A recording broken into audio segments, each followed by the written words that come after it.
दोस्तों एक बार सोचकर देखिए कि आपने बल्ब बनाया और आपके पास उससे टेस्ट करने के लिए बिजली की व्यवस्था ही नहीं है, तो ये कितनी ज्यादा नाइंसाफी टाइप का लगता है। या फिर ये आपकी असुविधाओं का एक इंडिकेशन है कि आप जिस काम को कर रहे हैं उस काम को करने के लिए, उस काम को जांचने परखने के लिए आपके पास कोई टेस्टिंग फैसिलिटी मौजूद ही नहीं है। ऐसे ही कुछ हुआ है भारत के कावेरी इंजन के साथ। हमें लगता है कि यार कावेरी इंजन देखिए जिस काम के लिए बनाया गया था उस काम में इस्तेमाल आने योग्य वो अभी भी नहीं बन पाया है।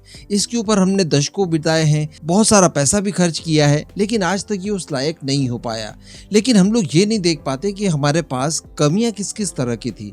सोचिए जब भी कावेरी इंजन को लेकर किसी भी तरह का नया एडवांसमेंट किया गया होगा, कोई नई चीज उसमें एड ऑन की होगी, उसके बाद टेस्टिंग के लिए इसे रशिया भेजना पड़ा होगा।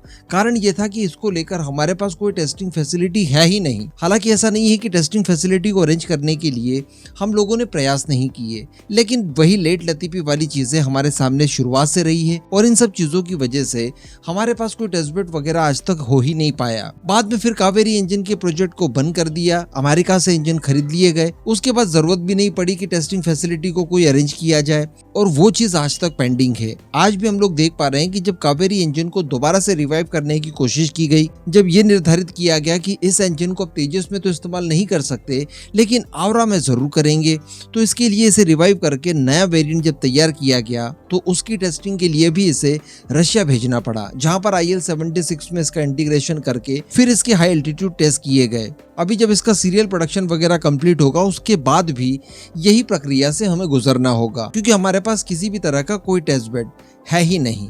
लेकिन दोस्तों ये चीजें अब ज्यादा समय तक नहीं चलने वाली है। हम सभी जानते हैं कि इंजन के क्षेत्र में एक क्रांति से आने वाली है भारत के अंदर। न केवल हम लोग अमेरिका के जनरल इलेक्ट्रिक का इंजन टेक्नोलॉजी ट्रांसफर के साथ लोकल मैन्युफैक्चरिंग करने वाले हैं, बल्कि हम लोग फ्रांस की साफरान के साथ एक नए कॉन्ट्रैक्ट को करके एमका के लिए एक नेक्स्ट जनरेशन इंजन भी तैयार करने जा रहे हैं, जो कि संपूर्ण रूप से भारत में तैयार किया जाएगा। एंड ऑब्वियसली इस बार हम लोग वो गलती नहीं करने जा रहे हैं जो कि कावेरी इंजन के साथ की गई थी। सारी चीजें हमें हमारे खुद के बूते तैयार करके पहले से ही रखनी होगी। यानी इस साल के अंत तक संभवतः फ्रांस के साथ भारत की GTRE कॉन्ट्रैक्ट साइन कर लेगी एक नए इंजन के डेवलपमेंट के लिए, जो कि एमका मार्क 2 में जाएगा।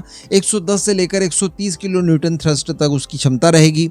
तो इससे पहले ही हम लोग बाकी की तैयारियां करना शुरू कर चुके हैं। इसी सीरीज में बताया जा रहा है कि GTRE काफी ज्यादा तैयारियां कर चुकी है एक स्वतंत्र रूप से टेस्टिंग के लिए, टेस्ट बेड तैयार करने के लिए। एक ऐसा एयरक्राफ्ट जिसके अंदर 4 इंजन लगे हों और जब इंजन की हाई एल्टीट्यूड टेस्ट वगैरह करने हो तो उनमें से एक इंजन निकाल कर उसकी जगह निर्माणाधीन इंजन को इस्तेमाल करके फिर उसकी टेस्टिंग वगैरह की जाए। अब जैसा कि हम लोगों ने पहले भी डिस्कस किया था कि पास्ट में भी इसको लेकर कोशिशें हुई थी।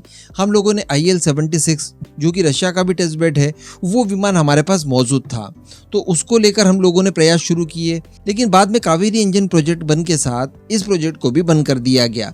इसके बाद बारी आ जाती है एयर इंडिया के एक पुराने विमान को लेकर, जो था बोइंग का 747।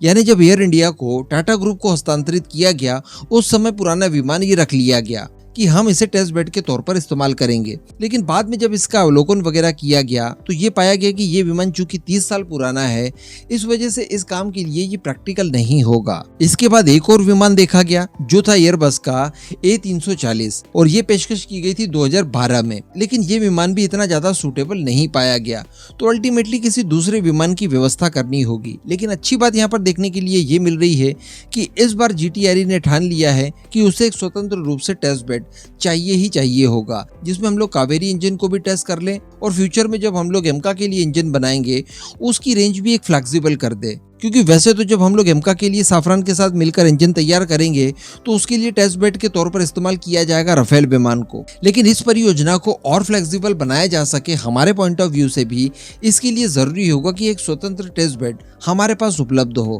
क्योंकि इसी इंजन को लेकर हम लोग हमारे क्षेत्रीय परिवहन विमान भी उड़ाने की कोशिश कर रहे हैं।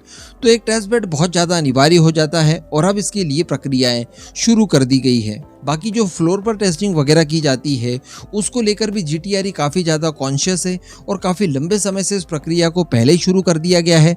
इसके लिए ज़मीन वगैरह भी अवलोकन कर ली गई है और उसे भी फाइनलाइज कर लिया गया है। तो जितने भी टेस्ट इसके ऑन ग्राउंड होने हैं उनके लिए भी टेस्टिंग फैसिलिटी तैयार की जाएगी और जो एयरबोर्न टेस्टिंग होती है उसके लिए भी टेस्ट बेड तैयार किया जाएगा। तो अल्टीमेटली आने वाले कुछ ही समय के बाद हमारे पास एक इंजन को डेवलप करने के लिए, मैन्युफैक्चर करने के लिए, उसकी टेस्टिंग करने के लिए, सर्टिफिकेशन के लिए लगभग पूरा इकोसिस्टम तैयार होगा, जो हमारे फ्यूचर के लिए बहुत ज्यादा अनिवार्य है। अब GTRE की इस पहल के ऊपर आपका क्या मानना है, नीचे कमेंट करके जरूर बताइएगा।